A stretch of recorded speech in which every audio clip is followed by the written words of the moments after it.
Better, better, better, better, better, better, better. There it is, the theme. Or as you call it, the theme tune. Heck yeah.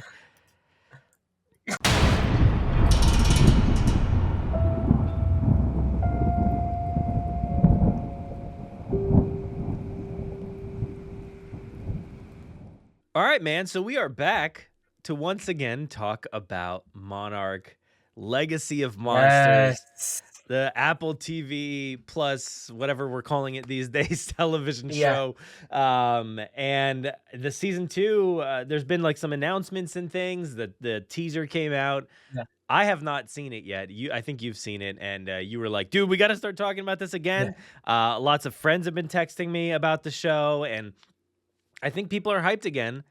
Hopefully season 2 does well. I'm really excited for it because this franchise is awesome to me. Like, I know it's like it's had its ups and downs a little bit here and there, but this show was so fun to cover with you last time around, Tom. And I'm excited to cover season 2. We got to do it again. You know, there's going to be some lulls, I think. I'm so excited. So yeah, how excited are you? Tell us about it. And I am so. I mean, when you said we're recording, I was literally going to do my rendition of the theme tune. That is how excited I am. I think it's gonna. I feel like there's. Well, we'll get into it. I have some thoughts on how I feel like this season could really capture the unraveling story of season 1 again in a new way.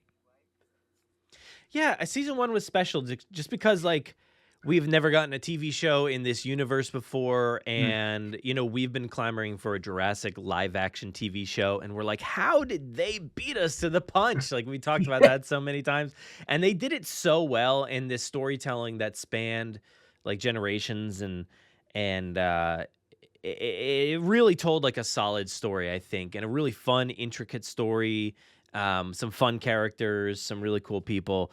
So I'm excited to see what season 2 has to offer. I honestly have no idea, and I'm kind of fuzzy. I have to revisit season 1 a little bit to see where things left off. But I know there was some drama that went down, so I'm excited to see how things pay off in this teaser. But you want to go ahead and hit play with me because I've never watched it before. This will be a live reaction, I guess, here. So yeah. Okay. Right. Oh, sweet. Okay. Press play when you're ready. All right. Let's see. Making sure the sound is going to play through. Okay. Let's hit play.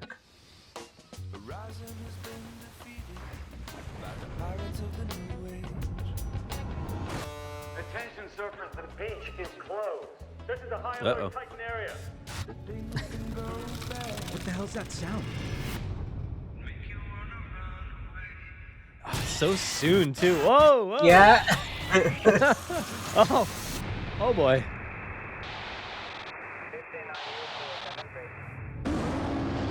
Dude.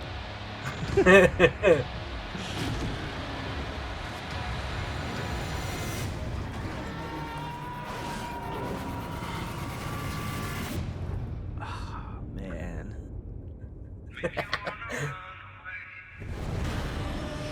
Streaming February 27th, Apple TV. Can we just appreciate go, it? That was Godzilla's roar right at the end as well. Dude, that trailer looked phenomenal. I mean, these monsters always look so good. So to see, like, I forget where it was, but there was that, like, close-up of Godzilla, dude. That was the one that got me freaking. Yeah, I screenshotted it and posted it the other day. Yeah. This is, like this goes back this to is the my movie. childhood.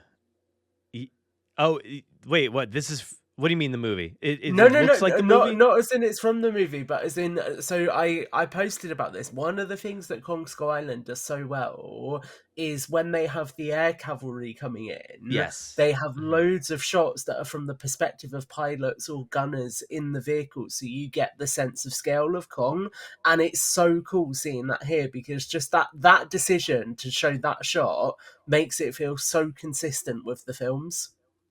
Yeah, and it brings me back to my childhood when I would I would go on that Universal Florida ride, Confrontation, which I'm so mad that they don't have anymore. It was an incredible ride, but it gets you to that perspective of being in a a vehicle, or even in California with the tram tour and stuff like that, to get you in that vehicle to be in the perspective of, oh, I'm about to get eaten by Kong. It's so Yeah. primal, and just like, I had nightmares about that ride, Confrontation. It's been long gone for a while, and it's been replaced with a different Kong ride, which is not as scary, but this looks horrifying. Plus, he looks like he just ate some stuff. Like, he's got bloody teeth, it looks Yeah. like. Unless, so would this take So place I can so tell is this you. is I this can gonna talk tell you us through what's why happening. is this gonna tell us why he needs to get his tooth fixed? Is this the prequel would to be a him funny fixing his tooth? connection. So let me bring up the Apple TV version of the trailer so I can give you the exact time codes. So Okay. let's talk through the trailer a little Sure. bit. So if you go to, firstly, if you get the frame at 0.26. All right. 0. Okay, so you can that's see this one. There's nothing. Wait, how have you go back a little bit on 0.26? There we go. How about Oh, like around yeah. here? Yeah, there we go. So that's perfect. So you can see there's a bunch of people running, there's flaming wreckage, etc. If And there was you then is there go water to- splashing in the background, right? I think that's what I that think was. it's debris. So Oh, okay. if you go, I need to work out where this shot is. Yeah, it's hard to. So that's that bit. So Okay. yeah, perfect. We've then got the frame of the characters, and then Mhm. the last bit you want to go to. We got their is- dad there still, right? And Yeah. what's her name from that got stuck in the Upside Down? What's it think called in this show? Yeah. In the Axis Mundi. Axis Mundi, If you that's the word I then was looking go to 0.30, keep going forward. Yeah. Oh, back. Our time codes are There not we go. exactly There we on. go. So this, somewhere in this shot, you basically see the pod that they came back in sat Oh, next okay. to a bunch of ruins and debris. So what I think is happening here across these three clips is obviously where we ended, it was Oh, that's what- nighttime at the Monarch and Apex facility on Kong Skull Island. And the kids were being taken inside because the alarms were going off and there was the announcement that Kong was inbound. So then those two shots were people running. I think he's destroyed that hangar because obviously we see a helicopter. This is from the perspective of the cockpit of a helicopter.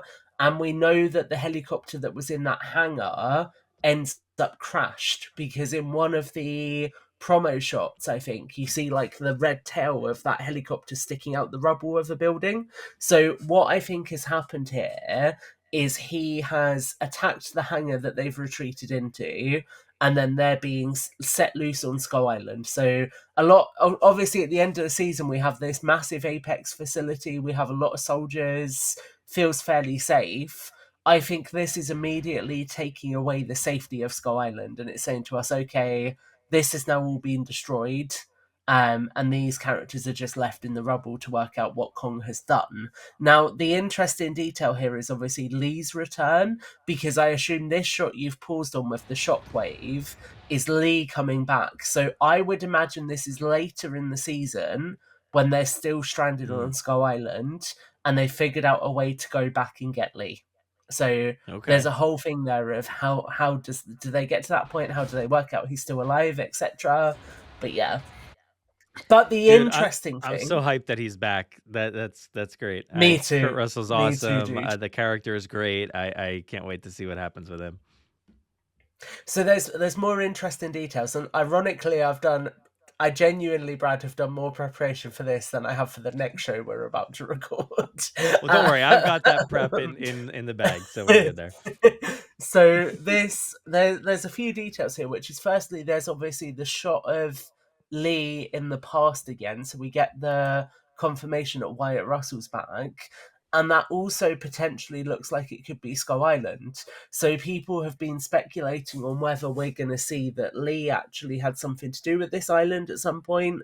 Maybe he ended up here when he was trying to get home the first time, but he then went back into the Axis Mundi for whatever reason. So there's something interesting there, and I've seen people saying how cool would it be if Lee actually crossed over with Comrade, which is Tom Hiddleston's character, and that kind of stuff. So it could be... Stop. There's a lot of Stop. interesting stuff that they could do on Skull Island. But the bigger portion of this, so there's two things to talk about. The first thing is that this is a direct reference to Monarch Outpost 33. So the promo version that they released before the full trailer with the surfboards and just the clip of the attack on the beach says that that is civilian footage captured approximately 4,800 miles off the coast of Outpost 33.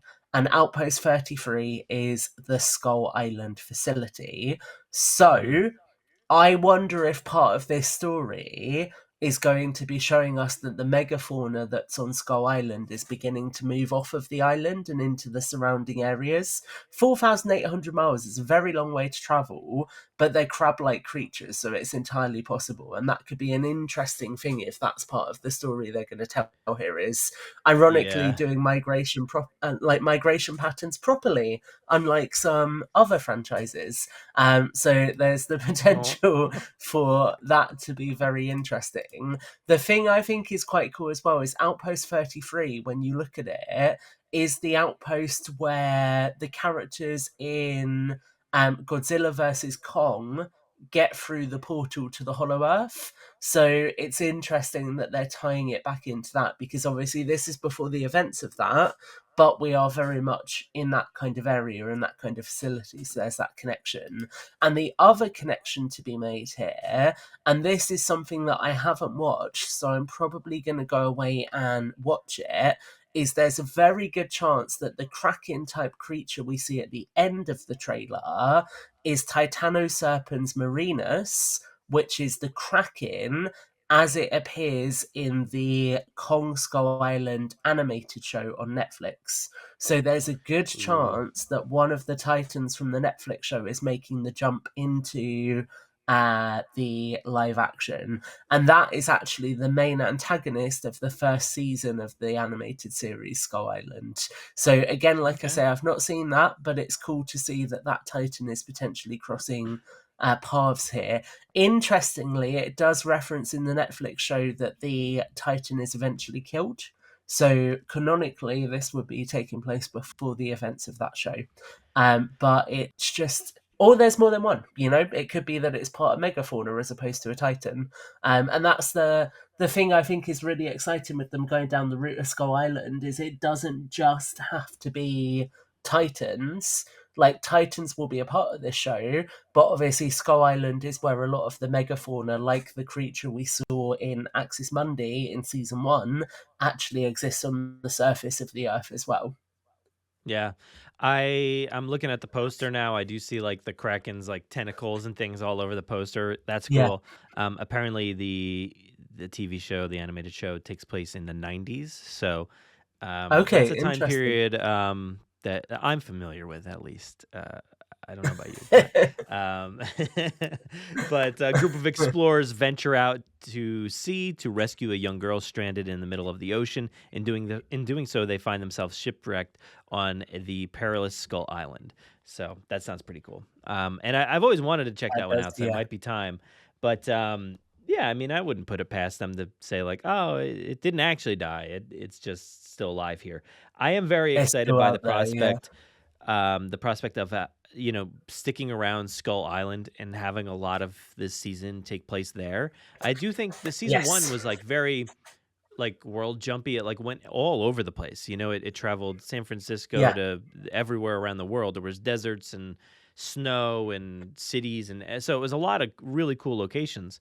So yeah, I wonder how they'll treat that here. Like if we will get to see a lot of these different locations and yeah, but I'm excited to see where that goes. I think I was excited to see Lee in the past because I love that time jumpy part of the story. So I love seeing them in the past and then seeing how that correlates to the future and the current timelines or wherever in between.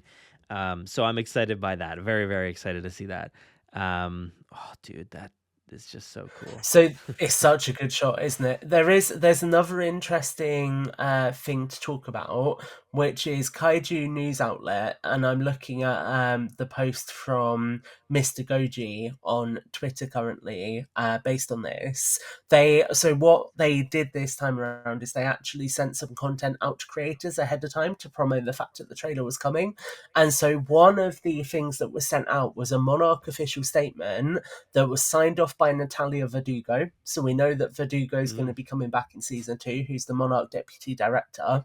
And it said, at 04:17 hours local time, unusual sonar readings off the coast of Outpost 33 registered multiple subsurface tremors consistent with large-scale aquatic mutos. Civilian footage recorded from blank news outlet confirms potential dangerous subspecies activity on nearby South Pacific islands, with seismic anomalies moving towards Outpost 33's perimeter. So that's something is converging on Skull Island, basically.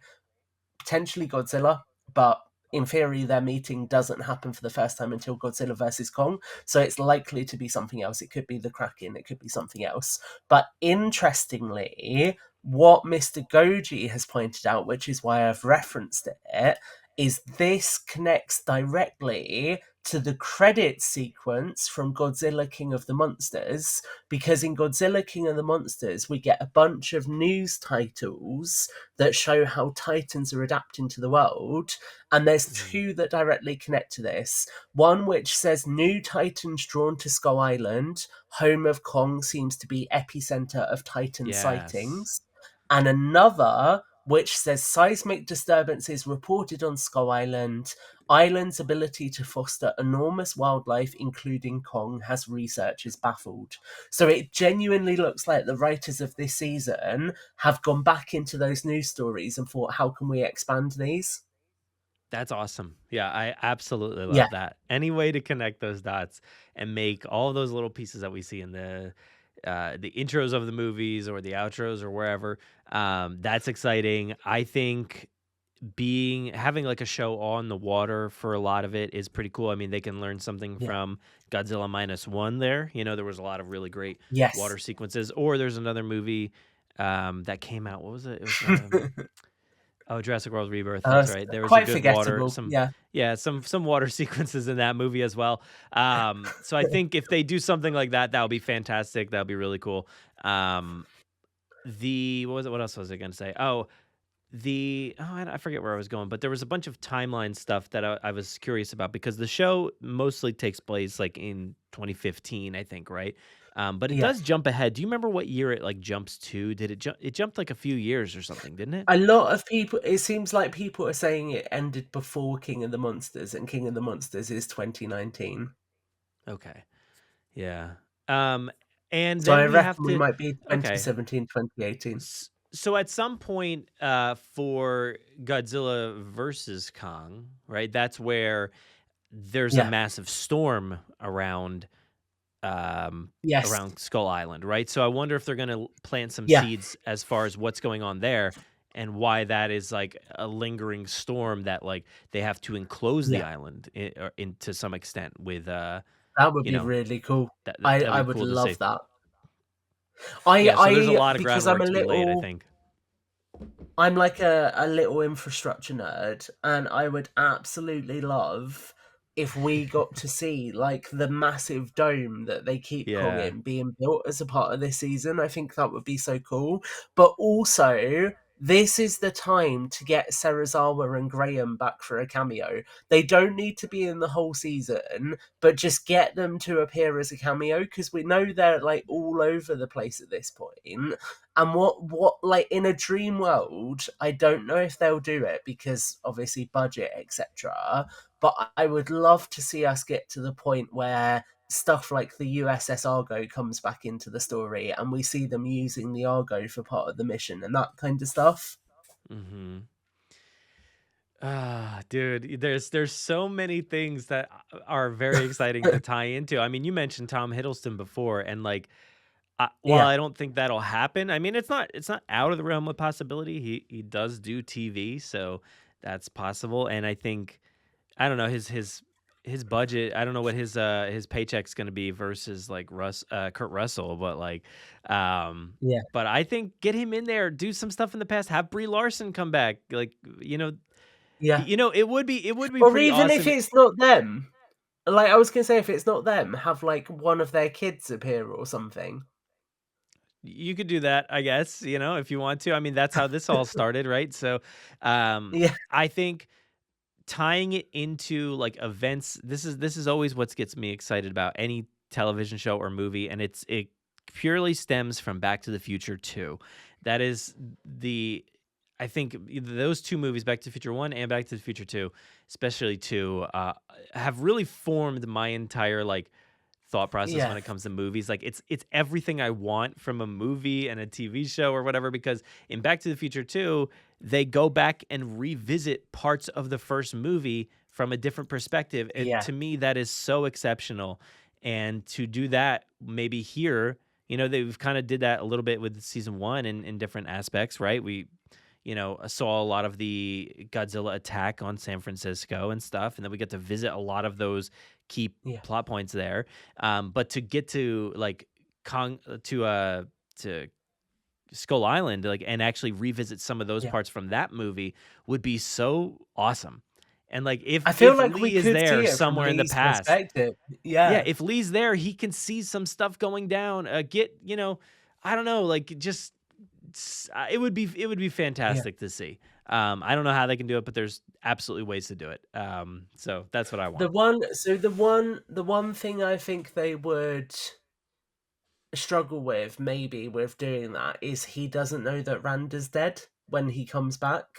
And that's something that, oh no, No, he he's does. not. That's Pico that doesn't know, isn't it? So actually, they could easily show him learning that he's died at that point. Because remember that Bill dies on Skull Island, so Yeah. that could easily be where he finds out what happened to Bill if he sees it from another angle. So yeah, he doesn't know in the future. I forget. That's what I'm not sure of. I thought maybe he didn't, but I think he does. I think it's Keiko who doesn't know. Yeah, she's got to be the one who doesn't know. But yeah, Yeah, she is, dude. because Oh there's my the god. emotional moment where he tells her. If you get like John Goodman like to do like a little cameo of his like, because his death in that movie was so like just kind of like out It's there, just like brutal. happened really quick Yeah, and everything, and I kind of want some more time with that. I think that would be pretty great to have like yeah, some further insight into that moment, and to have Lee have a moment with him, with a moment with a version of the guy that he didn't know. I think would be pretty cool. Or yeah. maybe he knew him. There's a lot of cool I don't know. stuff they could do. I So think there's too much I timeline stuff. I'm like so yeah. flustered as far as like who knew when. I don't know. Who knew what when? Yeah, I We do. need I the genuinely rundown. think that might be how they do the story this time around, though, is they reveal to us that actually Lee did make it back at one point, but the place he made it back to was Skull Island, so he then had to go back into the Axis Mundi because there was no way to escape. I could Ooh. genuinely see them doing that, and I think it would work quite well. I think the other thing that I really want to see them do is, obviously in the background of this, we've got Apex, who are the villains in Godzilla vs. Kong, but we know that they're connected to previous villains. So I recently rewatched King of the Monsters just because it's a absolutely gorgeous cinematic film. Like Yeah. the shots in that are like no other film. It's The so good. shot with Ghidorah on the mountain and the cross Uh-huh. just lives rent free in my mind. Oh, dude. But at the end of that film, we see Alan Jonah acquire the remaining Ghidorah head that's then used for Mechagodzilla by Apex, but we never see how they are connected. So how Jonah sells that to them, the connection between his organization, which is like the eco-terrorist organization, and the connection between Apex. So it would be really cool if they could get Charles Dance back in some kind of capacity just to tie those dots together a little bit more. Dude, I mean, like this is like we gotta stop, man, because everything we're saying is like perfect and exactly what I want them to do. I'm gonna get a little too giddy about how awesome this season could be. Try to taper my expectations a little bit, so it's just gonna be a fine season. I'm sure it's just gonna be okay. Like nobody's gonna cross over. They're not gonna do any of the timeline stuff I want them to do. But I just had this thought. Speaking of Back to the Future, what if Lee meets Lee? Is that possible? Like he jumps to like the current time, like and so like you've got young Lee, old Lee together, like at the end of this season or something. Like that would be kind of crazy. And it possible? I don't know, but It maybe would. I we don't have to think send you it's back, or else this possible. is not going to work. Why is it not possible? I don't, because he can come out at a certain point of time, but once he comes back in, time keeps going. So it's not like the best way I can explain it to you is it's not like Doctor Who where there's static points that he can tap into. Sure. This is an ongoing thing. So time is still passing all of the time. He's never out of time. So he basically can't fast forward on himself without aging. You with me? Yes, I got you. But let's just make that work anyway. I got you, but I don't want. I want a different wormhole. There's like another one that we don't know about. There's another layer between the Earth and the Hollow There Earth. is. Yeah, you don't know about it yet, but guess what, guys? Season 2, it's there. That's the secret. Spoiled it. Sorry. It's called Maxis Undy.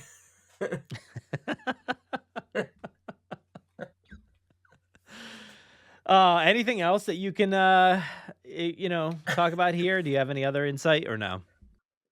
That is everything. I'm just so hyped that we're getting a season 2, man. And do you know what I will say as well? I think it's really cool that they've started doing toys based on the show as well. So they in the most recent Playmates assortment, they have done a figure of the Frostvark, which is very cool, and I might end up buying it.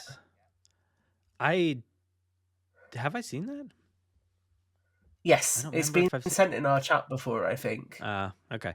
Yeah, stuff goes through there so fast, I have no idea. But that's pretty awesome. That's fantastic that they're getting toys out there for oops, I turned it onto the wrong screen there for a second. Spoiler for our other conversation. We're talking Jurassic World Chaos Theory.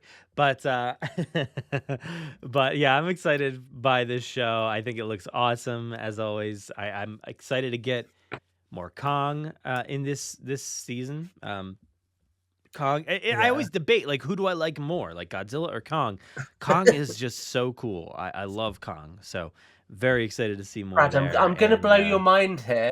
I'm going to blow your mind. You don't have to pick.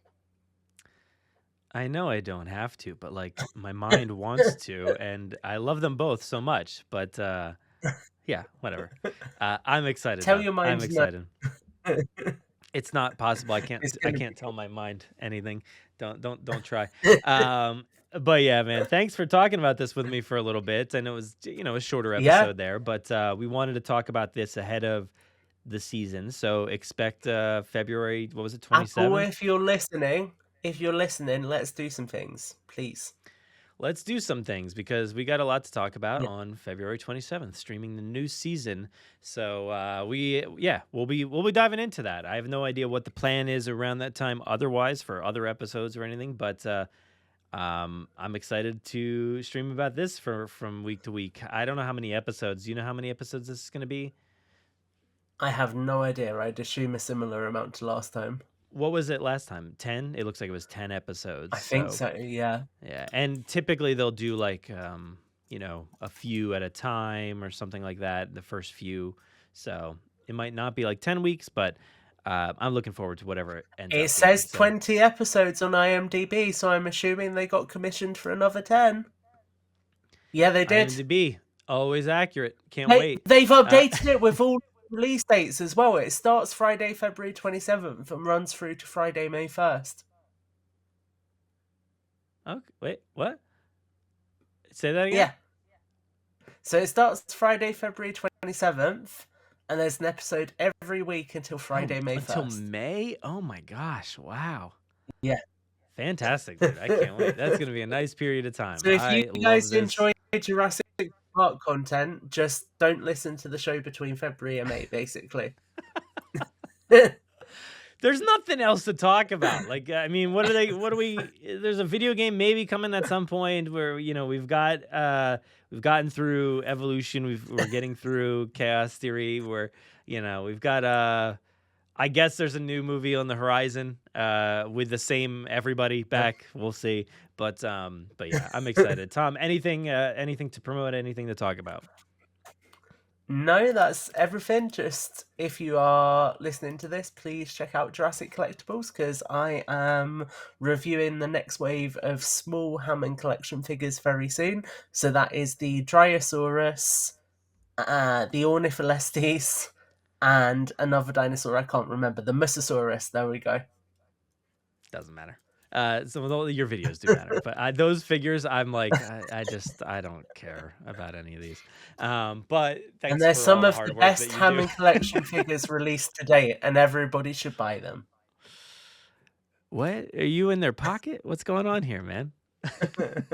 Just use affiliate code Tom_Jurassic. I wish. Anyway. I wish. Tune back in if you want more Godzilla, Kong, Monarch content on February 27th or around about there. So thank you everybody for watching this and listening. We'll see you next time. Stay safe, be kind, and as always, enjoy. Bada bada bada bada bada bada bada. There it is, the theme. Or as you call it, the theme tune. Heck yeah.